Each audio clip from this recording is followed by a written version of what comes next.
Hey everybody, welcome to the May 2nd edition of the Raw review. Before I get started, want to comment just for a second about what everybody else on YouTube seems to be commenting on this week so far, and that is the apparent capturing and killing of Osama Bin Ladin by the American troops in the SEAL 6, I believe it was called, group of the American military. Something that people that actually know me in person know about me is I avoid politics at all cost. World issues and things going on in places not here. I kind of avoid the news in general just because it's depressing. For the most part, people ask me why I don't watch the news, and it's like, here, I'll give you a summary of the news. This guy shot this guy hates this guy blew up this guy, and here's the weather.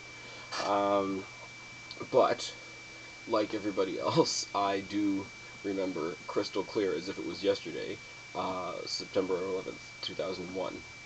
I was at school, in fact. I was in my co-op class in my high school. The teachers were just about getting ready to give us some sort of seminar or talk or whatever when one of the assistants came in with a portable TV. Hooked it up fast, plugged it in, and there we found out what had happened in New York. I also, a much smaller point, remember what happened later that week, watching SmackDown and hearing Vince McMahon announce that it had been the very first gathering of that size in the United States since the September 11th attack. And first of all, it was a great feel-good moment in general. Second of all, it gave me a lot of pride in being a WWE fan. There's not a lot of things that happen in the WWE or happen in wrestling in general that make you stand up and have a genuine sense of pride in being a wrestling fan, but that was one of them. You know, whether I'm right or wrong to feel like that is irrelevant. But there was a the reason I'm mentioning all this is there was a there was a flashback to both events, both 9/11 itself and that SmackDown from that week. To start off Raw this week before, Lillian Garcia came out and sang the national anthem. Great to see Lillian Garcia again, for one thing, because, she's not hard on the eyes or the ears. But, you can shit on WWE as much as you want for being full of Americana, but they are American. And I'm not. I'm from Canada. I'm near Toronto, if any of you care. Anytime they come up to the Skydome or the Rogers Centre to do an event up here in Canada, they sing the Canadian national anthem. So what else can you really ask for? But I can look down and appreciate, without being an American, the sense of pride that they are feeling today, and I would be surprised if they weren't bursting at the seams with Americana. So let's get over that one. To start, after Lillian Garcia sings the national anthem and everybody gets all the USA chants out of their system, we do have The Rock, because this edition of Monday Night Raw was supposed to be The Rock's birthday edition of Raw. Very first thing he says when he gets into the ring is, "Hey USA, we got him." So again, have a little bit of a prideful moment, leads the entire crowd in the Pledge of Allegiance, which was actually really, really cool. I'm not gonna lie.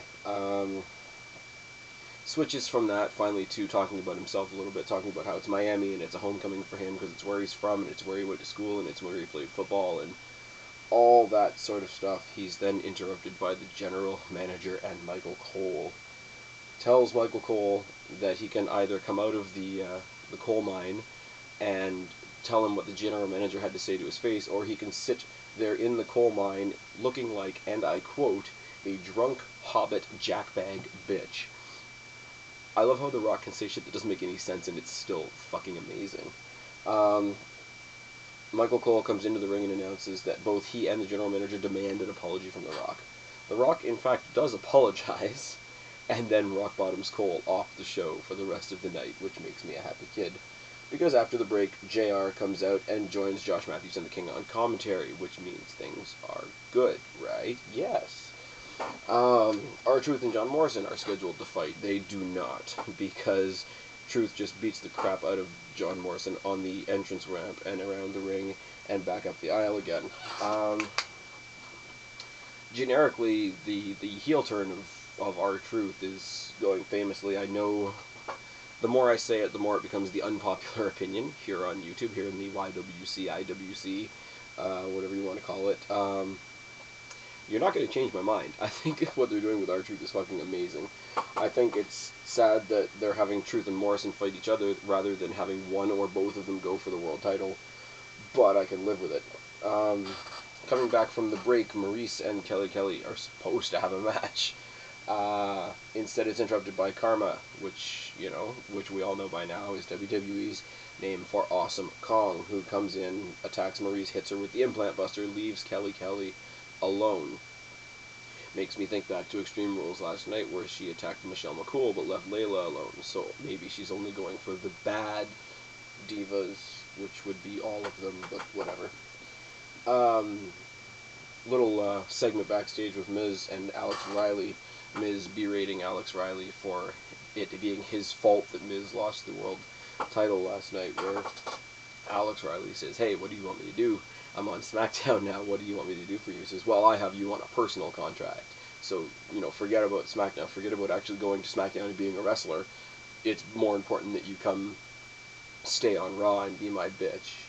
More or less. The Rock backstage is enjoying his party, hanging out with the divas, whatever, and makes some rather weird jokes about Barack Obama and his family and whatnot.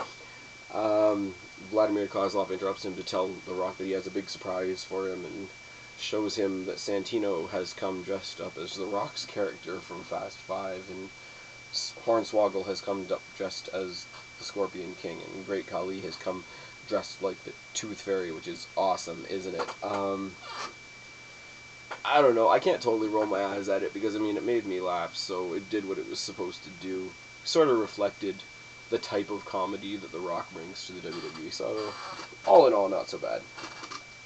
Miz and Cena in a rematch for the WWE Championship, which was given a really, really decent amount of time, and most of that time was filled with Alex Riley and The Miz double-teaming Cena, which is always good.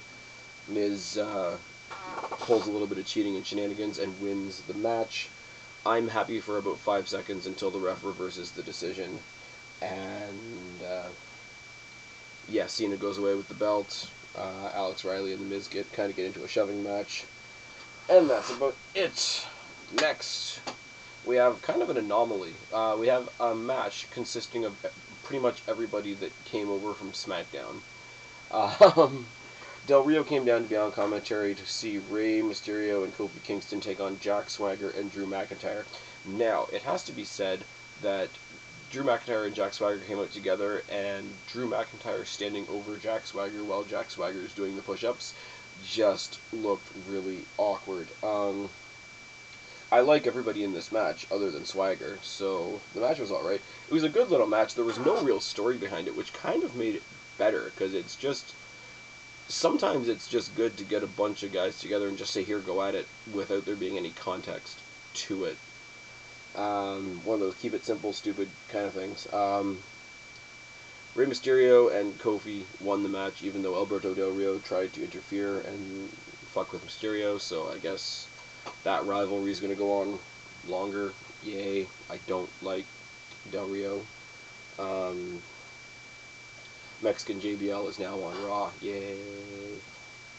They had a promotion for the Be a Star, they had a commercial and a video package for the Be a Star promotion that the WWE is putting on, which is basically a really big anti-bullying campaign similar to TNA's Eliminate the Hate promotion. It's a really good thing for them to do. Not only does it support a really good cause, and it gets rid of one really big problem that I'm pretty sure is rampant worldwide right now and needs to stop, B, it helps change the violent, overtoned sort of image of wrestling and wrestlers and wrestling companies at the same time. So it's really a great thing that they're doing. WWE has ties to all kinds of celebrities, all kinds of musicians, all kinds of actors, etc., etc., etc. They have the power to do an absolutely incredible campaign for a good cause like this. So, good for them. Cena and The Rock meet up in the back. Cena starts flashing his new world title in The Rock's face like a little brother who's trying to impress their big brother. Really comes off looking like a tool. says our match next year at WrestleMania, which is, a couple of months away, is going to be for the WWE Championship, which, whatever. I mean, my first thought with that is, okay, what if the guy that wins the Royal Rumble decides he's going to go for the WWE Championship, you fucking tool. The last match of the night, kind of surprising, was Mason Ryan versus Kane. Mason Ryan pretty much destroys Kane throughout the match. Gets disqualified because of Punk's interference. The entire Nexus tries to beat down Kane. Kane throws out all of them, except for Mason Ryan, who puts a beat down on Kane. Big Show tries to save Kane, and Mason Ryan spears a hole through the Big Show. So it's a very, very similar make him look powerful type push that they gave to Ezekiel Jackson, which was also really effective. So it was effective, but at the same time it didn't make any sense, because right now in the back of my mind what I would love to see is Mason Ryan and Ezekiel Jackson go for the tag team titles, which wouldn't make any sense at all. So if I can set aside the fact that it didn't make any sense, it was an effective little push, whatever you want to call it, for Mason Ryan. Because Mason Ryan leaves and everybody's laid. The Nexus is out, and Big Show and Kane are all out, and basically it's all because of him. So I guess if this is his way of standing out from the Nexus or leaving the Nexus, it's a great start. Don't try to push somebody within a group, especially if they're not the leader, because it's not going to go well. Look at Farouk and The Rock in the Nation of Domination. That's all I'm going to say about that. That's pretty much it, other than The Rock coming out at the end of the night, saying his thank yous, Vince coming out, saying his thank yous to The Rock, presenting him with a big video tribute, and having Maya come out for no reason at all and sing happy birthday to The Rock along with the crowd. So general, happy, feel-good end of the show. When good shit like that is always happening, you're always kind of thinking, okay, what's going to happen? Something bad's got to happen. And then it doesn't, and it surprises you, and it's just the end of the show, which is great. Overall, there wasn't anything incredibly special about the show, but there wasn't anything bad about it either. So, that is the rundown. Now, scores, fails, and MVPs. Scores go to the developing Morrison and Truth story, because they're not just jumping in and having these guys kick the shit out of each other. They're having a bunch of false starts, they're having a bunch of little incidences that are hopefully going to build up to something big. If they can hold this out, make it last until something big like SummerSlam, it'll be amazing. If they cut it off too soon, it's just going to be like, okay, why did we do that? Just like at Extreme Rules, I'm going to put over the effectiveness of Karma and the way she's making herself known in the WWE. Come in, do your shit, leave. Don't bother doing any bullshit on the mic. Don't bother doing any, conniving little this and that and trying to put anything else into it. Keep it simple, because simple is effective. I'm going to put a score on the New Stars tag team match. Like I said, there was no story behind it, but if you want an excellent way to show off all the guys that you've moved around in the company and how effective they're going to be on those shows, put them all together, show what they can do, then integrate them with the rest of the stars on the show. I think it was epic. And to the point where even the guy that was doing guest commentary, Alberto Del Rio, was another draft pick. It just set that segment of the show completely aside on its own, which I thought was really good. I've already said the Mason Ryan push against Kane and the Big Show, and even standing out from his own group. I hope they do something good with him. I hope they don't just try to turn him into another Batista, because that would be wrong. Fail is what they're doing with Cena and the title. For him to get annihilated like he did the entire match tonight and still come out the winner, he's just going back to being Super Cena, which is annoying as fuck. Speaking of the title match, the first actual match, the first actual competition portion of this show happened an hour into the show tonight. I understand there's promotional shit that has to be done. I understand we have to acknowledge the Osama Bin Ladin thing. I respect that. I respect that you have to tell stories. You have to do your promotional stuff. You have to do your interaction stuff. You have to bow down to The Rock because he's there. But we waited a full hour before there was any actual competition on the show. That's never good, is it?